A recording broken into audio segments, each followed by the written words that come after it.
Buenas tardes, bienvenidos a Conexiones en este jueves 8 de junio de 2018. Saludos cordiales a usted que nos acompaña a través de la señal abierta de Canal 23 en los 4 departamentos de la zona oriental de nuestro país. También a quienes nos sintonizan por los servicios de cable de Tigo y Claro a nivel nacional. Estamos en la transmisión simultánea a través de redes sociales, en la parte digital, en el fanpage, en Facebook, TVO Canal 23, en Periscope, en Twitter. También puede descargar desde su smartphone la aplicación TVO Canal 23 y nos acompaña en la transmisión ininterrumpida. Como siempre, dos números habilitados para que ustedes participen después del primer segmento de Conexiones: 2263-0023, 2264-9179. Pueden tomar nota, repito, 2263-0023, 2264-9179. Antes de presentar a nuestro invitado de esta tarde, les muestro a ustedes los temas que están en agenda en los principales medios de comunicación. La prensa gráfica en su portada: Fiscalía General de la República prepara caso por lavado de dinero. Miguel Menéndez Mecafé es uno de los 28 implicados.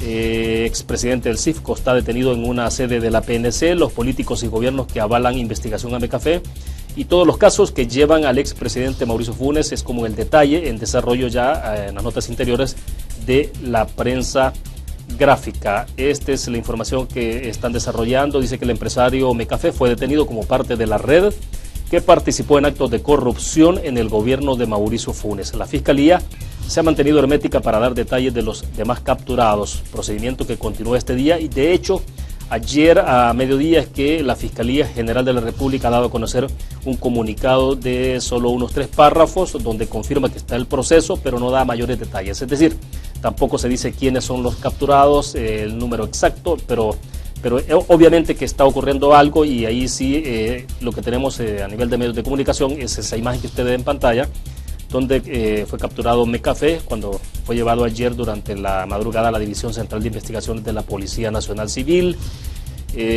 Mauricio Funes, que vuelve a defender los negocios con Mecafé. Esa foto tiene que ver cuando Mecafé era el presidente del CIFCO. Todos los casos que llevan a Funes ha sido señalado por al menos 5 casos. En uno de estos ya fue condenado por enriquecimiento ilícito junto a uno de sus hijos. Este es el detalle también entonces de la prensa gráfica. El diario de hoy, la portada: Fiscalía abre proceso a familiares y amigos de Funes por corrupción. Son 28 integrantes del círculo más íntimo del ex gobernante, incluyendo a parientes de su pareja, quienes deberán responder judicialmente. Y ahí está la foto de portada: Mecafé, el primero en caer durante el mega operativo. Aquí hay más detalles de Funes y Mecafé, los socios y amigos.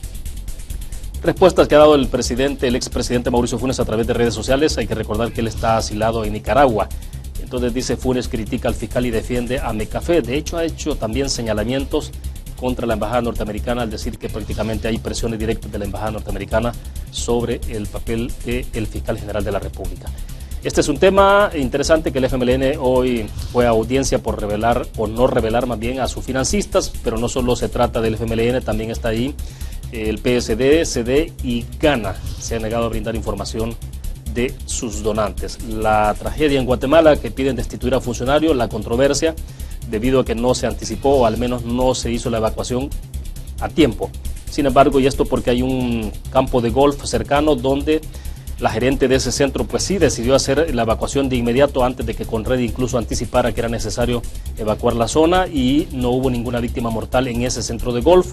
Entonces ahí está planteada toda la crítica alrededor de este caso. El Salvador, que evitó votar para suspender a Venezuela de la Organización de Estados Americanos, en otros momentos ha votado en contra, hoy se abstuvo, pero bueno, prácticamente alineado un poco al sentimiento, a la política del chavismo en América del Sur. La región pierde $700 millones por bloqueos en Nicaragua. Tiene que ver con la crisis social y política que está viviendo ese país. Diario El Mundo: la Fiscalía que ordena capturas por corrupción en gobierno de Mauricio Funes.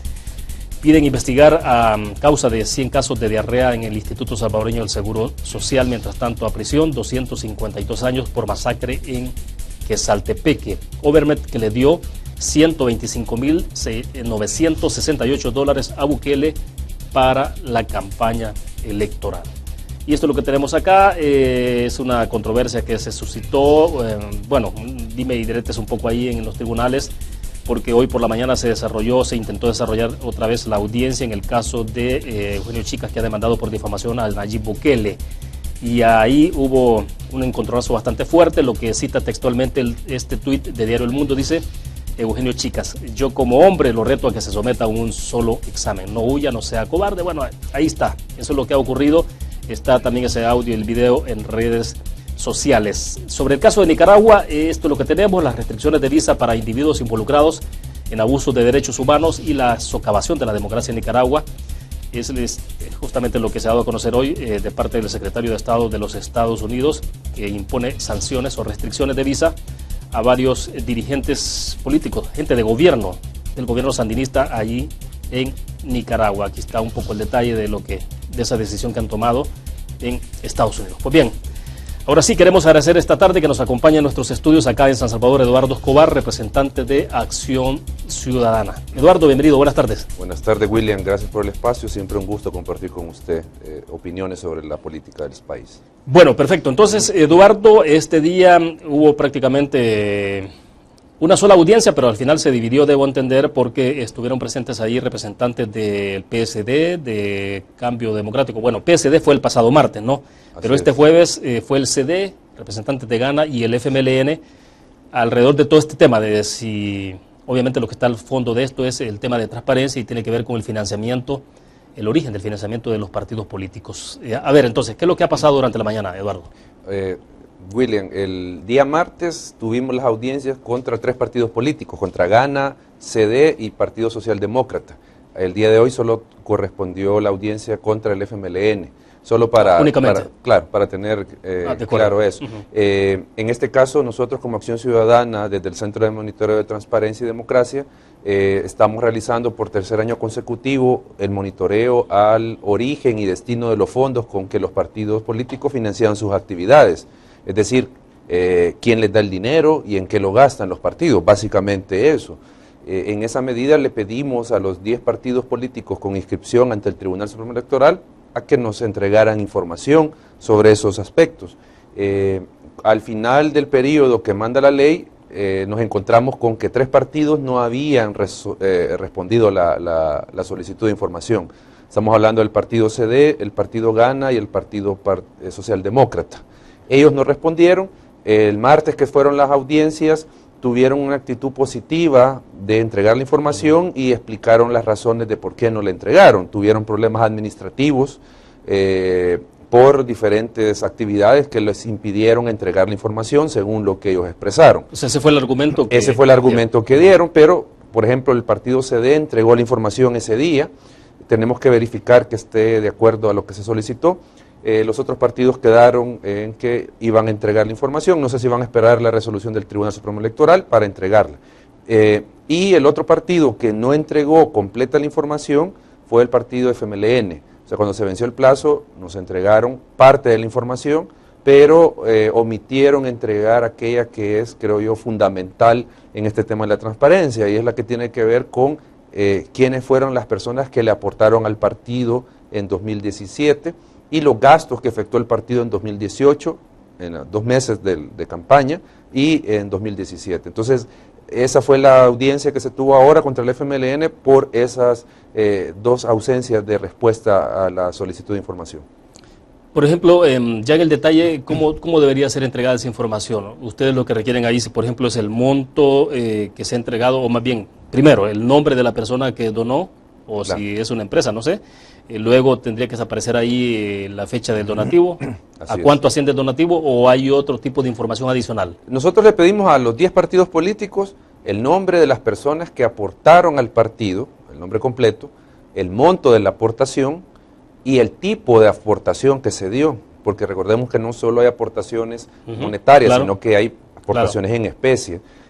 Y la fecha en que se entregó esa aportación. Eso es lo que le pedimos. Si usted observa, no hay dato sensible que se está solicitando, como por ejemplo la afiliación político-partidaria del donante. No le estamos pidiendo el número de DUI, no le estamos pidiendo los ingresos de la persona, sino que simplemente el nombre y el monto que él le dio a los partidos políticos. Ahora, vamos por parte, porque sí, y quizás vamos a ir de mayor a menor o de más a menos, y en este caso ubicar al FMLN, que es uno de los principales partidos en este país, para que después vayamos desglosando un poco qué pasó con cada uno de los partidos. Pero en el caso del FMLN, entonces, el argumento central es que es información confidencial, lo hemos visto en redes sociales eso como destacado, pero uno se pregunta, en términos de legislación, digo, no bastará con argumentar de que es confidencial, pues, o sea, legalmente, entonces, ¿en qué categoría caen? O sea, cuando hay una negativa de ese tipo y la sombría es que es confidencial. El FMLN negó dos tipos de información. Una que mencionaba era el gasto y otra el origen del financiamiento, quienes lo financiaron. Sobre quienes lo financiaron, el partido dijo que esta es información confidencial. ¿Y en qué basó su argumento? En que si uno revela que X personas financiaron el partido, eso significa estar revelando su afiliación político-partidaria. Y ese es un dato sensible que protege la ley de partidos y que se puede revelar siempre y cuando el titular de la información así lo decida, autorice. Pero ahí se les hizo ver en audiencia, y así resolvió el Tribunal Supremo Electoral, conforme a derecho, que estaban equivocados. El FMLN está teniendo una interpretación totalmente tergiversada de qué es la información confidencial y cuál es la información oficiosa, cuál es la información pública. La ley establece que la información sobre el origen del financiamiento, o sea, quienes aportan a los partidos, es información pública y que cualquier ciudadano la puede solicitar. Y ese apartado es sumamente claro, Eduardo, es decir, claro, no permite ambigüedades no o permite que haya un ninguna, subterfugio que diga, bueno, pero aquí hay una excepción o algo. Lo que dice la ley es que los partidos están obligados a entregar la información a los ciudadanos que la soliciten sobre lo siguiente. Uno, los nombres, los montos de las personas que aportan al partido. Dos, el uso, destino de los gastos o los gastos que tuvo el partido. Son las dos cosas que a petición de parte cualquier ciudadano la puede hacer a los partidos. Entonces, no hay un margen para pensar de que esa información se convierte en confidencial. Lo que la ley dice es que es confidencial el hecho de que si yo le solicito al partido que me diga, mire, la persona que le donó, esta persona, es afiliada al partido, eso sí es una información sensible, que está protegida por confidencialidad. ¿Por qué? Porque eso solo lo puede revelar la persona, el titular, o autorizar que se revele. Porque estamos hablando de un dato sensible, pues de la afiliación ideológica que nadie está obligado a revelarla. ¿Sí? Entonces, pero haciendo a un lado esa excepción, digamos, claro, sí se puede tener el nombre de la persona y cuánto donó. Claro, porque hay una simple razón de sentido común. Hay personas, hay empresas que donan a 2 o 3 partidos. Claro, claro. Entonces, ¿cuál es la afiliación ideológica? Le donan al PDC, al PCN, le donan a GANA, le donan al FMLN. Entonces, ¿cuál es la afiliación ideológica? Entonces, el tema es de que hay un argumento del FMLN que no se sostiene respecto de que esta información es confidencial, porque no la es. La ley dice que es información pública, jurisprudencia de la Sala de lo Constitucional, del Tribunal Supremo Electoral, establece que esa es información pública y los partidos están obligados a darla. O sea, ese argumento es insostenible y el mismo tribunal así lo declaró esta mañana con el fallo. Y el otro tema es del gasto del partido. Aquí se ha sostenido, amparados en resolución del Tribunal Supremo Electoral, que conocer los gastos de los partidos significaría revelar la estrategia política del partido. Entonces, solo se puede conocer muy generalmente la información del gasto del partido, pero no podemos entrar, por resolución del tribunal, a conocer el gasto que tuvo, por ejemplo, el partido Arena o el partido FMLN en San Salvador, en el municipio. No se puede conocer bajo ese argumento del tribunal. Entonces, en eso se escuda el partido, en no revelar los gastos, porque dice que se va a dar a conocer su estrategia política. A ver, Eduardo, para 2017, ¿sí hay algún dato de que el FMLN habría recibido cuánto? ¿Son 4.5 millones? El total del financiamiento que obtuvo el partido.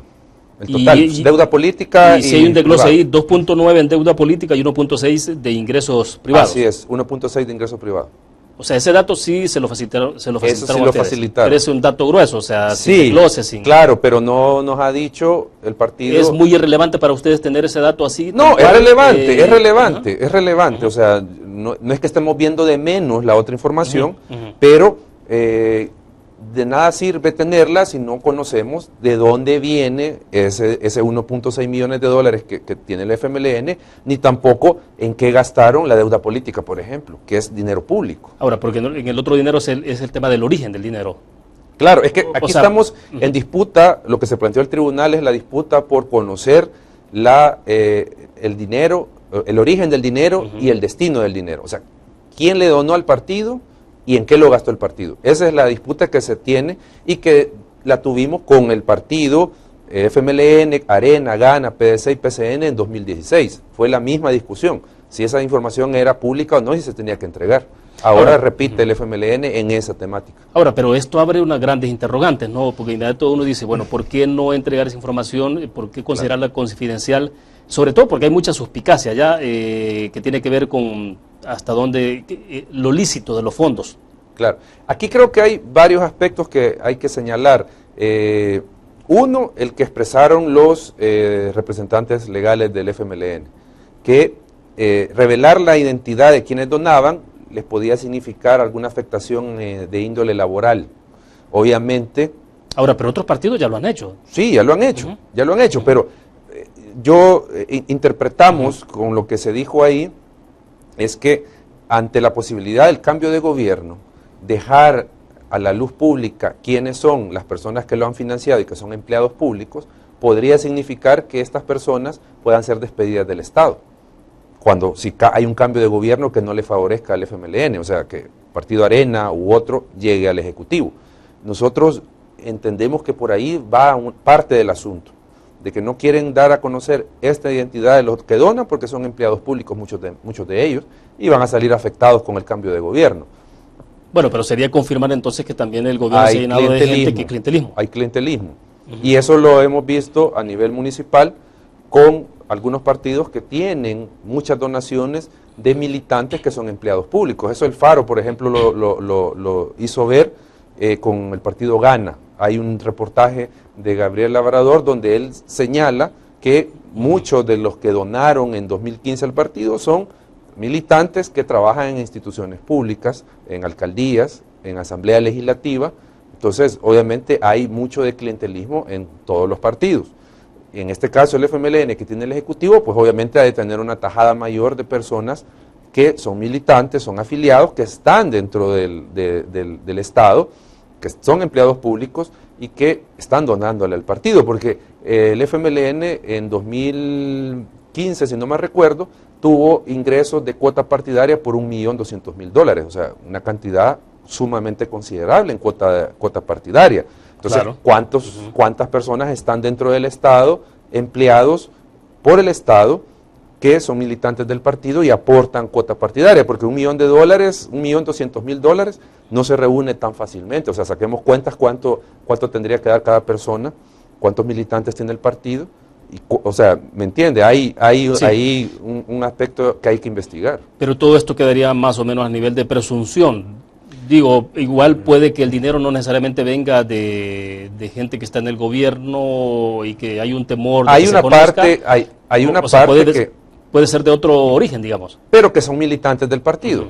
O sea, pero hay una parte, y eso me recuerdo que la prensa gráfica hace un par de años, o el diario de hoy, no me recuerdo, sacaron un reportaje de cuánto era lo que se le descontaba a cada diputado y empleado de las fracciones legislativas en concepto de cuota política, de cuota partidaria. O sea, tal vez no es ese 1,5 millones o 1.200.000 de financiamiento de cuota partidaria, todo de empleados públicos, probablemente que no.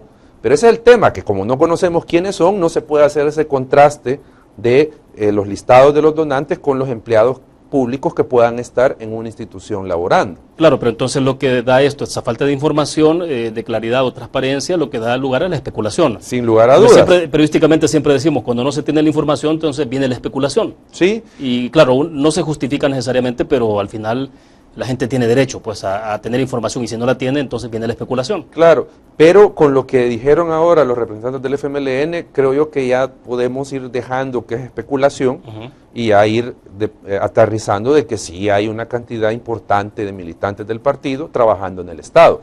Que yo creo que la gente que está dentro de las instituciones estatales sabe de que está lleno de militantes de todos los partidos, y en este caso del FMLN, que es el que tiene el Ejecutivo al frente. Y más cuando la oposición ha dicho en el pasado que hay cerca de 40.000 nuevos empleados y que son prácticamente militantes del partido. O sea, entonces por eso digo, hay carencias en la información del FMLN y que creo yo que aquí es importante señalarlo, porque los representantes dijeron de que Acción Ciudadana estamos trabajando para afectar a la imagen del partido, y no se trata de eso, sino que lo que queremos es establecer una cultura de transparencia dentro de los partidos, una cultura de acceso a la información y de rendir cuentas, que nunca lo han hecho, y que en este caso es preocupante que el partido esté sosteniendo todavía contra la ley, contra la Constitución y contra la jurisprudencia que esta información confidencial y que no la van a revelar. Pero esto tampoco tiene dedicatoria, porque ustedes han hecho la petición igual. La misma petición a los 10 partidos. Igual. ¿No? O sea, y solo se denunciaron a aquellos que no entregaron la información o la entregaron incompleta en estos datos importantes. Porque obviamente hay unos partidos que no entregaron todo el detalle del gasto a nivel municipal. Vaya, porque la lista de partidos que fueron llamados esta semana son 4. 4. No está el PCN, no está PDC, no está Arena. Quiero ver, no está el FPS. ¿Porque esa información ya la tienen ustedes? Sí, la han entregado. Digo, varía entre un 70 y un 80, 90% de lo que pedimos, la entregaron.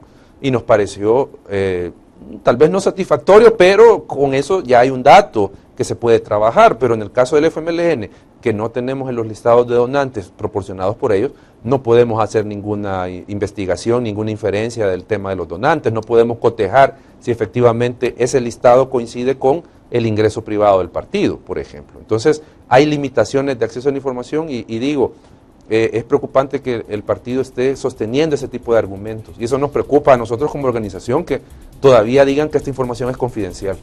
¿Y en esa lista de donantes podría haber entonces instituciones o organizaciones incluso de fuera del país?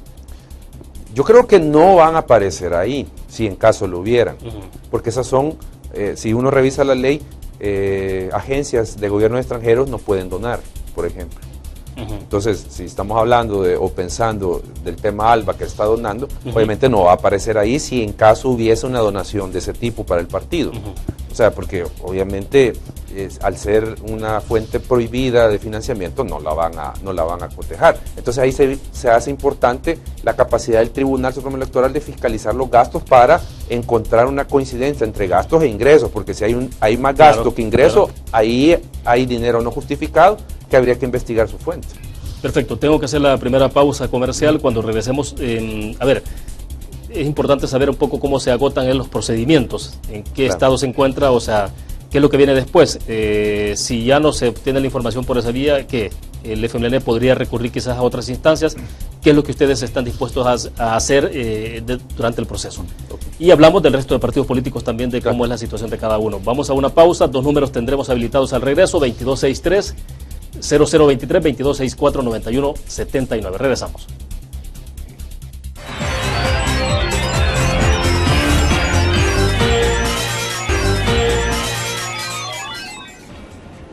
Es un gusto que siga con nosotros. Eduardo Escobar de Acción Ciudadana está con nosotros en nuestros estudios en vivo acá en San Salvador. 2 números tenemos habilitados, 2263-0023, 2264-9179. Pueden participar si ustedes lo desean. Eduardo, entonces, a ver, hay una decisión prácticamente que uno pensaría que está tomada en el caso del FMLN. Insistieron en que es confidencial, o sea, esa información de todas maneras ustedes no la van a tener este día ni esta semana. Entonces, hay procesos a los que puede recurrir todavía el FMLN, pero también cuáles son los canales que ustedes pueden seguir. Claro, el Tribunal Supremo Electoral en 15 días hábiles va a pronunciar la sentencia respectiva. Hoy solo dio el fallo que ordenaba que se entregue la información. Dudo que el FMLN en estos 15 días hábiles que tiene el tribunal para pronunciar sentencia nos entregue la información, como lo hizo el CD, por ejemplo. Dudo que lo haga. Al pronunciarse la sentencia, el FMLN tiene 2 alternativas. 1, entregar la información, o 2, presenta el recurso de revisión que establece la ley. Y eso significaría que el tribunal va a tener otro plazo para analizar si admite o no el recurso y resolver lo que se está pidiendo ahí. Si en caso el FMLN o el tribunal deniega o declara no al lugar el recurso, entonces le confirmaría un nuevo plazo al partido para que entregue la información. ¿De cuánto tiempo estamos hablando? Ahí estamos hablando de más de un mes, o sea, desde ahora más de un mes. De acuerdo. Más de un mes. Y luego, si el partido no entrega esa información, el tribunal, sin lugar a dudas, va a convocar audiencias de sancionatorias, donde de seguro el partido va a comparecer, no va a entregar la información, se le va a sancionar y va a recurrir a la sala de lo contencioso. Eso es un camino que puede tomar el partido. Entonces, que haciendo un cálculo que en la sala de lo contencioso tendrán el visto bueno o habrá algo que les permita... si ellos tendrán ese cálculo, porque, digo, esto estoy especulando, o sea, los caminos legales que pueden haber, teniendo también en consideración que en ese momento estamos hablando que estamos casi en agosto, ya la sala de lo constitucional actual no está, que es la que ha promovido con sentencias este tema de la transparencia de los partidos. Perfecto. Retomamos el hilo después. Vamos a nuestro teléfono. Hay un televidente con nosotros en la línea. La recomendación de que le bajen volumen al televisor y nos escuchen únicamente por el teléfono. Buenas tardes. ¿De dónde nos llama? Estamos al aire. Le escuchamos. ¿Aló? Sí, adelante. Bueno. ¿Qué opina de Eduardo Escobar que el Frente antes, cuando era oposición, antes del 2009, pedía transparencia en todos los aspectos, y después que está en el poder del 2009, son ellos los que no quieren dar transparencia ni en su partido, ni en el gobierno, ni en la Asamblea Legislativa? ¿No es sospechoso eso de parte del Frente, que antes decía una cosa o dice otra? Sí. ¿No creen que es una doble moral del partido? Gracias. Bueno, perfecto. Gracias al amigo televidente. A ver, bueno, parece que te leyeron el pensamiento, Eduardo. En el corte comercial estamos hablando justamente de ese punto y qué interesante porque lo trae a colación el televidente. Así es. A nosotros como organización, nos preocupa en serio que el FMLN tenga esta actitud de poca transparencia, de negar el acceso a la información, de no querer rendir cuentas a la ciudadanía sobre cómo se financia, y teniendo en consideración que el partido fue de los promotores de la ley de acceso a la información, fue promotor antes con propuestas de ley que entraron a la Asamblea Legislativa de cómo hacer transparente el financiamiento de los partidos, y que ahora se estén resistiendo a no entregar la información. Obviamente a uno le parece una contradicción enorme del partido, pero creo yo que tiene la explicación, ya lo decía el amigo radio televidente, cuando era oposición. O sea, cuando un partido es oposición, tiene un discurso, unas acciones, y cuando llega a ejercer el poder, cambia ese discurso, lastimosamente. Que aquí no solo quedémonos con el FMLN, igual Arena. El partido Arena, en sus gobiernos, tuvo muchas cosas que se han señalado, casos de corrupción y todo esto, pero ahora, por ejemplo, en este tema es el que está revelando más información sobre su financiamiento. Entonces, cambió esa conducta opaca del partido y ahora tiene otro comportamiento. O sea, al menos ahorita que es oposición. Entonces, el tema es de que lastimosamente nuestros partidos no tienen una cultura de transparencia. Eso es lo que pasa. No, y eso es lo que no aceptan los ciudadanos, ¿no? Porque ese es un doble juego, doble estándar, doble moral, porque en oposición exigen una cosa, pero gobernando... Cuando ya entran al poder, ya hacen otra cosa. Y es lo que mete en cansancio a la ciudadanía. ¿Alguien más está con nosotros en la línea? A ver, entonces, siempre la recomendación que le bajen volumen al televisor. Buenas tardes, le escuchamos, adelante. Estamos al aire, díganos. Vamos a ver si nos está escuchando el televidente. Estamos al aire en este momento, le escuchamos.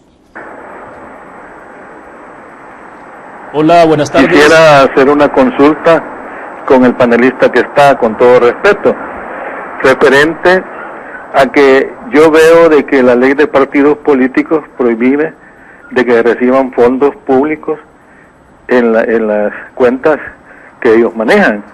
Y veo que hace poco salió en una noticia de que el partido Arena recibió fondos del señor Tony Saca, siendo presidente de la República. Y no veo yo acción del fiscal general para tomar cartas en el asunto, porque dice que ese partido es sujeto a cancelación. Vemos un ejemplo en España, el Partido Popular, que fue sancionado y hasta fue quitado del gobierno, el que estaba de presidente de ese gobierno, por malversación de fondos y recibir fondos ilegales. Yo quisiera que usted allí me dieran una explicación por qué el fiscal general de la República no hace acción con la ley que prohíbe a los partidos políticos recibir fondos ilegales. Muchas gracias y Dios los bendiga. Bueno, gracias a ustedes, bendiciones para ustedes que nos están viendo y sintonizando. El caso que menciona el de España es con el ahora expresidente Rajoy, ¿no? Claro, así es. A ver, la opinión, Eduardo. Bueno, en este caso hay que considerar varios aspectos. Cuando el partido Arena era gobierno, no había ley de partidos políticos que prohibiera este tipo de donaciones. Y no digo de que estaba permitido que recibieran fondos públicos, no quiero decir esto, pero no estaban obligados a llevar contabilidad formal, a revelar la fuente de ingresos. No había sanciones por este tipo de cosas, sanciones a nivel electoral, o sea, no las había. No, el tribunal no iba a poner ninguna multa ni nada de esto. Pero no obstante eso, porque estamos hablando de fondos públicos, obviamente el fiscal debería de investigar eso, debería de determinar responsabilidades de que si el partido recibió efectivamente fondos públicos desviados para campaña electoral, tendría que proceder contra los responsables. Bueno, pero es utilizando otras vías y otras figuras delictivas, etcétera. Claro, pero no, y aquí viene el punto, la ley no contempla sanciones de tipo electoral, es decir, que se cancele el partido. Sí. No, las razones para cancelar un partido las determina la ley y no está contemplado el tema de financiamiento ilegal, por ejemplo. Entonces, ahí habría que reformar la ley de partidos para establecer sanciones de ese tipo cuando sucedan este tipo de casos, valga la redundancia. A ver, vayamos avanzando. Entonces, pero están los otros partidos también en el proceso. ¿Qué está pasando o qué pasó con el caso del PSD, CD y Gana? Bueno, perdón, Eduardo, porque me indican de que tenemos otra llamada. A ver si entonces después de escuchar al televidente que está con nosotros. Buenas tardes, adelante, le escuchamos. Estamos al aire, le escuchamos. Aló, buenas tardes. Díganos. Hablo de Nueva Guadalupe, San Miguel. Adelante. Fíjese que yo fui candidato aquí en este pueblo. Sí. Lo único que la gente que yo mandaron a capacitar, los del tribunal no me mandaron las credenciales, no que mandaron credenciales de muerto. Yo no tuve gente en las mesas aquí, lo denuncié ante la fiscalía y lo denuncié hasta el tribunal. Sí. Y nada hicieron, no sé qué opinión podría dar él para que no se vuelva a repetir esto, porque en Moncagua, en Nueva Guadalupe, en San Miguel, en varios municipios se dio ese mismo problema y dijeron que iban a mandar la gente que iba a estar capacitada y no mandaron gente a ninguna parte de la gente que capacitó el tribunal, no que mandaron otra gente. A ver de dónde sacaron ese listado de esas personas. Vale, buenas tardes. Buenas tardes, gracias por la participación. Se nos sale un poquito, digamos, de la parte de que estamos hablando de financiamiento, pero bueno, importante escuchar tu opinión, Eduardo. Según lo que le entendía el televidente, la gente que dice él que mandaron era para la JRB, para estar en JRB, entiendo yo, porque esa es la que iba a capacitar el tribunal. Sí, claro. Lo que dijo el tribunal, y de hecho la observación electoral que hubo así lo determinó, es que a las personas que capacitó el tribunal, que no estaban vinculadas con partidos, que eran voluntarios, a ellos se les hizo a un lado y se incluyeron a estas personas que venían propuestas por los partidos. Entonces, en teoría, esas personas que, a saber de dónde las sacaron, como dice el amigo, eran capacitadas de los partidos políticos. Eso le podría mencionar yo. Y no sé por qué la Fiscalía no ha actuado, si hubo falsificación o falsedad material o ideológica en el proceso.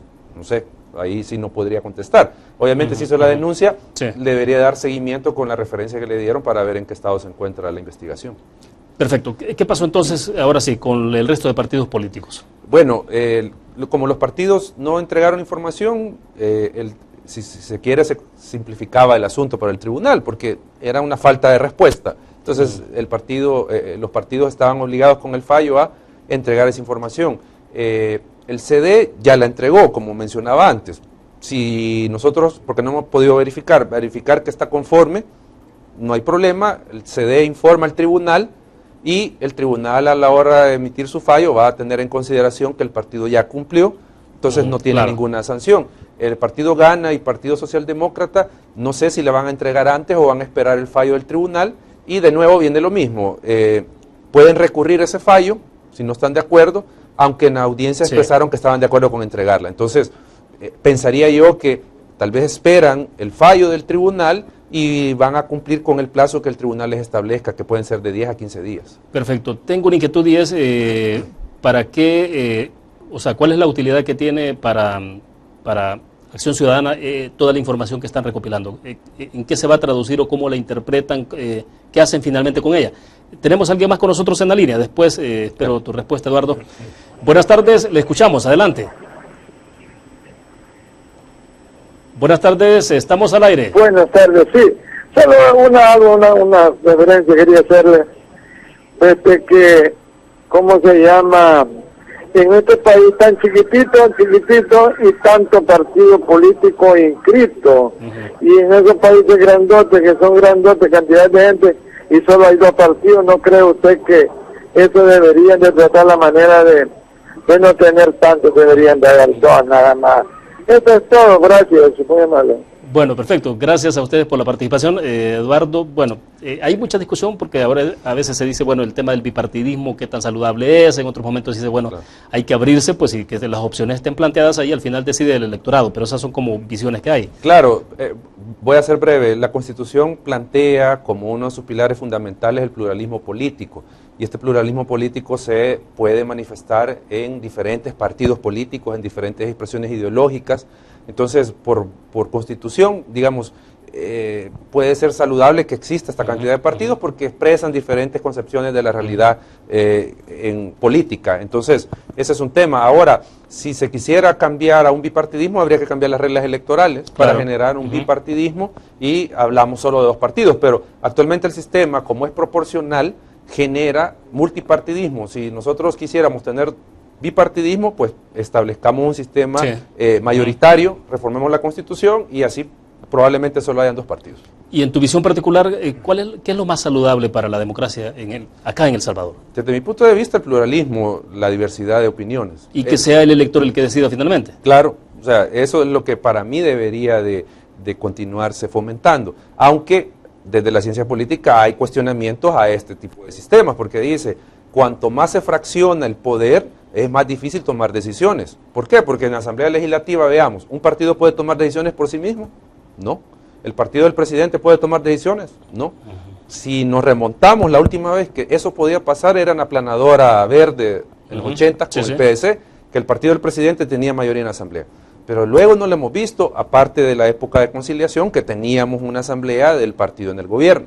Pero digo, desde el 83 para acá, exceptuando el caso del PDC en ese periodo, no hemos tenido un partido en el gobierno con el poder legislativo cooptado, por decirlo de esa manera, que tienen el control de la asamblea por sí mismos. Entonces han tenido que recurrir a negociaciones con otros partidos para tener mayoría simple al menos, o sea, con 2 o 3 partidos.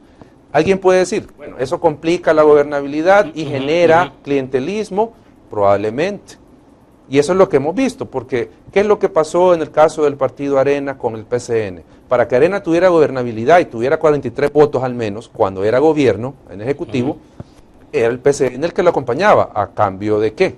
Corte de Cuentas de la República, por ejemplo. Sí. ¿Qué pasa ahora? ¿Qué pasó con el FMLN y Gana?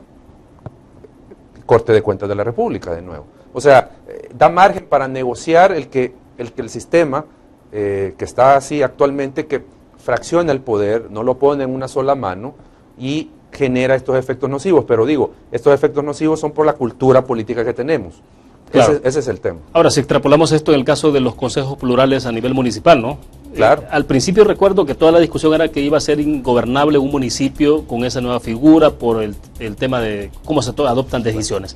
Pero bueno, al final siempre hay una figura que permite tener de alguna forma la correlación a favor del alcalde, ¿no? Claro, porque como está la cláusula de gobernabilidad, ¿sí?, que garantiza que el partido que gana la elección, que tiene más votos, tiene mayoría. ¿Sí? Pero hay más fiscalización del resto de partidos. Hay fiscalización, pero llega un momento en que, recordemos, como lo han dicho en la Asamblea Legislativa se guía por aritmética. Sí. Entonces claro, igual el Consejo Municipal. De acuerdo. Hacemos en este momento la última pausa comercial. Siempre estaremos con el teléfono habilitado. Pueden ustedes seguir participando. 2263-0023, 2264-9179. Volvemos.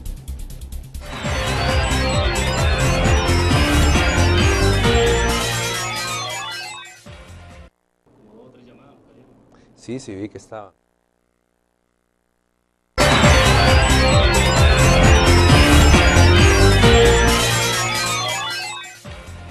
Bien, pueden participar si lo desean. Tenemos habilitados siempre los 2 números de teléfono. Eduardo, avancemos. A ver, entonces, bueno, no sé si en el resto de partidos políticos ustedes estaban ya más o menos satisfechos, me decían, no 100%, pero tienen sí. La información. Y la pregunta que dejaba planteada, ¿para qué le sirve o de qué le sirve a Acción Ciudadana tener toda esa información? Bueno, Acción Ciudadana con esta información busca generar básicamente 2 cosas. Uno, hacer una evaluación de los partidos para que luego esta evaluación la puedan tomar como insumo los mismos partidos para mejorar en temas de democracia interna, en temas de transparencia. Nosotros siempre retomamos, por ejemplo, el caso del PDC y el Partido Arena, que en las primeras evaluaciones salieron muy mal, pero ellos retomaron algunas de las cosas que nosotros planteamos y han mejorado sustancialmente su tema de transparencia. Usted entra a la página web de ellos y encuentra información bastante actualizada sobre su financiamiento, etcétera, etcétera. Entonces, lo que queremos es, con esta información, generar cultura de transparencia. Eso es un tema de rendición de cuentas, de acceso a la información. Y esto obviamente llega y se concreta en informes que nosotros presentamos públicamente. ¿Ha llamado? Sí, tenemos llamada. Okay. Va, perfecto. Pasamos de inmediato entonces con un amigo televidente. Buenas tardes, le escuchamos. Adelante.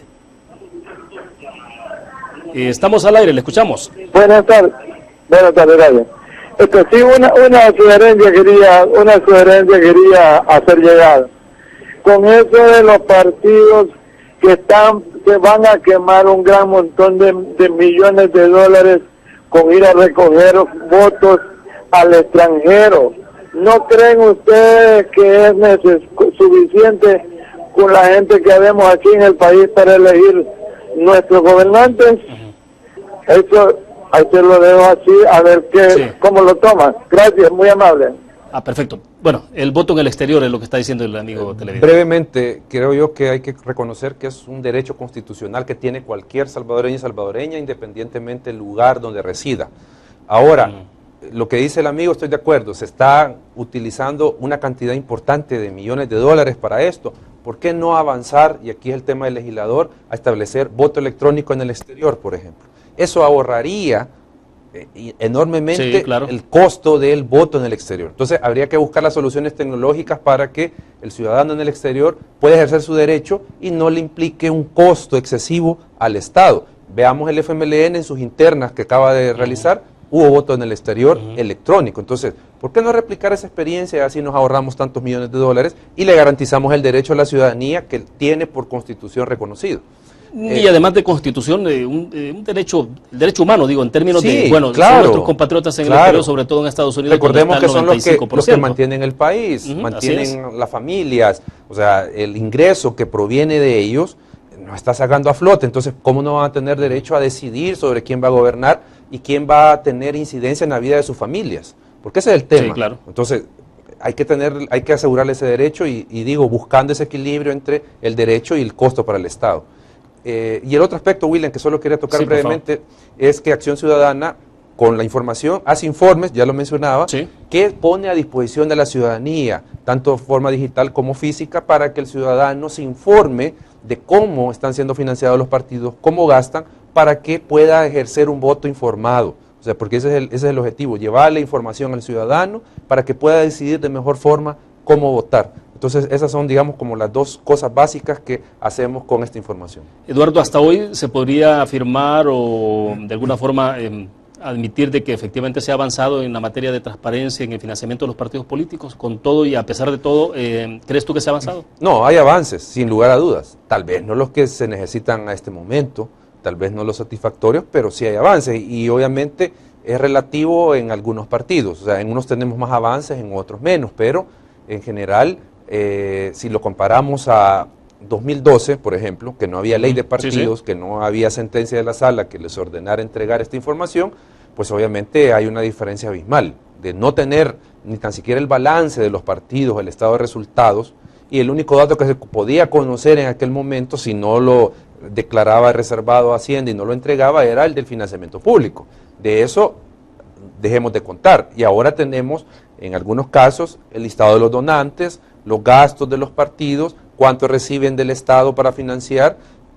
O sea, hay un avance sin lugar a dudas, pero falta mucho por avanzar en este tema para tener un mayor control del sistema de financiamiento de la política.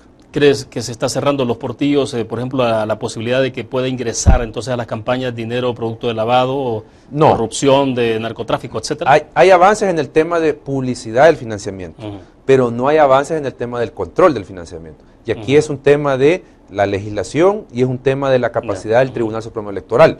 El tribunal no tiene una unidad de fiscalización de partidos políticos, entonces, ¿cómo verificar que efectivamente lo que los partidos declaran es lo que han recibido en financiamiento? Claro. Ahora bien, estamos ya para ir cerrando la entrevista, nos quedan un par de 5 minutos. Campaña 2019, entonces, ¿cómo se está perfilando a partir de todo lo que estamos conversando?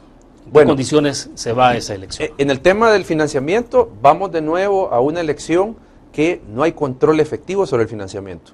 Y eso es preocupante. O sea, recordemos que en las elecciones presidenciales hay un incremento de los ingresos de los partidos, un incremento del gasto, porque está jugándose en el sistema presidencialista salvadoreño la cabeza del Ejecutivo, o sea, ¿quién va a estar al frente? Entonces hay desfile de millones de dólares financiando campañas electorales y digo, lo preocupante es que no hay un control sobre ese dinero.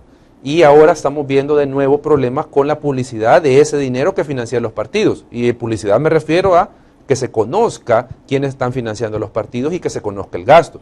Entonces hay ese tema, también vamos a una elección que no hay límites sensatos al gasto de los partidos. O sea, estamos hablando de que hay gastos ilimitados, entonces eso, quieras o no, puede afectar las condiciones de equidad en la competencia electoral, puede posibilitar el ingreso de dinero que está prohibido para financiar campañas. O sea, hay ese tema y, por último, no hay sanciones fuertes para valga la redundancia, sancionar a los que cometan las infracciones. Con todo y los limitantes, ustedes hicieron un esfuerzo en la pasada elección de monitoreo sobre el gasto de campaña. En publicidad, ¿no? Sí. Propaganda, digo. Claro. O sea, pero el informe todavía, digamos, era muy preliminar, claro. Pero hicieron una aproximación. ¿Intentarán hacer lo mismo en esta elección? Sí, de hecho, pues ya tenemos programado y elaborado una propuesta para monitorear el gasto de la campaña electoral presidencial. Radio, televisión, prensa escrita. Pensamos hacerlo radio, televisión, prensa escrita, prensa digital, porque eso no lo logramos hacer la vez anterior. La parte digital, ¿no? Los MUPIs, o sea, vamos a tratar de cubrir un poco más los canales de publicidad de los partidos, para tener un aproximado más certero de lo que gastan o van a gastar o gastaron en la campaña 2019. Esto podría ser mucho más práctico ahora, ¿no? Porque como es presidencial, sí, no hay tanta campaña individual del alcalde, de candidato a diputado. Sí, es un solo candidato a nivel nacional, no hay candidatos alcaldes y diputados, o sea, es más fácil desde ese punto de vista monitorear el gasto, ¿verdad? Porque solo es un candidato que está reuniendo para sí toda la propaganda y todo el gasto del partido. Entonces, estamos esperando, pues, ya tenemos la organización de esto y comenzaríamos, si todo sale bien, cuando comience la campaña electoral. ¿Y están colocando siempre los ojos sobre el Tribunal Supremo Electoral, sobre el papel que está desempeñando ya? Sí. Porque viene en este momento solicitud de presupuesto, ya está planteado, ¿no?, ante Hacienda. Claro. Digo, ¿cuánto es lo que se va a invertir en...? Sí, al Tribunal Acción Ciudadana le tiene dos aspectos en monitoreo. Uno, que se le entreguen los recursos suficientes por parte del Ministerio de Hacienda y de la Asamblea Legislativa para que organice de forma adecuada la elección y no haya margen para señalar fraude, porque ese es un tema. O sea, eso es lo que no sería en este momento conveniente y de hecho, veamos las encuestas, Tribunal Supremo Electoral mal evaluado, con desconfianza de la población, etcétera, etcétera. Entonces no le vendría bien poner todavía en un estado más delicado el tribunal, que no se le entreguen los fondos suficientes para organizar de manera adecuada una elección. Y estamos también con el ojo sobre el tribunal con el tema de qué medidas va a tomar para controlar el financiamiento de la campaña presidencial. Hemos consultado con un par de magistrados y nos dicen que el tema de formar esa unidad de fiscalización de partidos está no se está discutiendo. Obviamente, en parte porque no hay una voluntad política y en parte también porque no hay fondos. O sea, porque tienen que armar una unidad con auditores, abogados, especialistas en el tema. Pero esto es volver también a la discusión de jueces y parte, ¿no? Entonces, ¿hasta dónde, digo, el que es juez y parte va a decir, bueno, sí, creemos hay que crear la unidad para fiscalizar? Yo creo que, no sé, creo yo que puede ser tal vez procedimentalmente más fácil crearla dentro del tribunal que crear una instancia fuera del tribunal que fiscalice. O sea, no sé, pero el tema del diseño de esta unidad, pues se puede discutir, pero el punto es que no hay una autoridad que esté especializada y dedicada a fiscalizar el gasto de los partidos. Ese es el problema, no hay. Entonces vamos a una campaña electoral sin regulaciones suficientes, sin controles suficientes del financiamiento. Ahora, en términos del conteo del resultado es mucho más práctico ahora, ¿no? Claro. Porque no vamos a tener el fraccionamiento del voto y demás, o sea... Como aquí aplica el sistema mayoritario. Sí. Simplemente el que tiene más votos a nivel nacional es el que gana la elección. Y siempre y cuando sume más del 50% de los votos válidos, ¿verdad? Esa es la única requisito. Obviamente esto simplifica el conteo, va a simplificar la capacitación del personal, va a generar un resultado más rápido, obviamente si no es muy cerrado, porque si es muy cerrado, ahí viene el retraso de dar los datos, de verificar, etcétera, etcétera, pero obviamente vamos a una elección desde el punto de vista de organización tal vez un poco menos compleja que la legislativa. Claro. Bueno, se nos agotó el tiempo. Gracias, Eduardo, por compartir este jueves en la tarde acá. Siempre un gusto y gracias por la invitación. Perfecto. Terminamos de esta manera Conexiones. Gracias a ustedes que nos acompañaron. Nos vemos mañana 5 de la tarde en punto. Buenas tardes.